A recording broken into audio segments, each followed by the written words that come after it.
எல்லாருக்கும் happy afternoon. எல்லோரும் நல்லா இருக்கீங்களா? இன்றைக்கி சூப்பரான ஒரு டெசர்ட்டுன்னு சொல்லலாம். ஒரு க்ரீமியான ஒரு டெசர்ட்டு. மில்க் மேட் இல்லாமல் சுகர் இல்லாமல் செய்ய போகிறோம். இன்ஸ்டண்ட்டாக செய்யலாம்.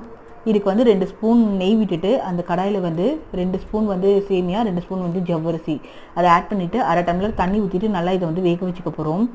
வெந்ததுக்கப்புறம் 2 டம்ளர் கெட்டியான பால் வந்து சேர்த்துக்கிறேன். தண்ணி ஊற்றாத பால், திக்கான பால் சேர்த்துட்டு நல்லா வந்து அந்த ஜவ்வரிசியும் சேமியாவும் வேகிற அளவுக்கு நம்ம வந்து நல்லா மிக்ஸ் பண்ணிக்க போகிறோம். அதுக்கப்புறம் தேவையான அளவு நாட்டு சர்க்கரை ஆட் பண்ண போகிறோம்.